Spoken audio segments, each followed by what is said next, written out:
mode de transmission appelle à la plus grande vigilance sanitaire dans le contexte mondial des facilités de communication par le développement des moyens de transport. Bien sûr, la population djiboutienne n'est pas à risque immédiat, car aucune information sur la notification d'un cas suspect n'a été rapportée ni à Djibouti, ni dans les pays frontaliers.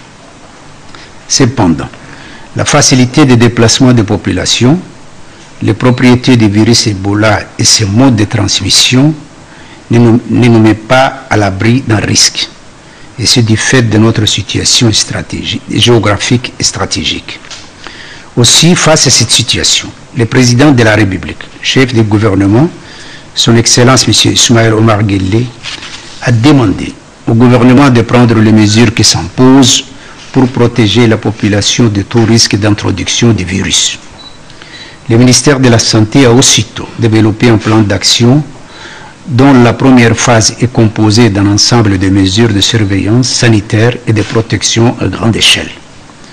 Ont été mobilisés les différents secteurs concernés par cette surveillance et mesures de protection sanitaire. Les entreprises hôtelières et les agences de voyage ont été impliquées dans les réseaux de surveillance sanitaire. Bien évidemment, tous les points d'entrée dans le territoire national font l'objet d'un contrôle ferme. Outre l'aéroport et le port, nous avons renforcé les postes frontaliers d'une équipe de surveillance à Galafi, Le Hadda, Galilée et Balhou. Des postes de quarantaine sont d'ores et déjà mis en place avec des ambulances aménagées.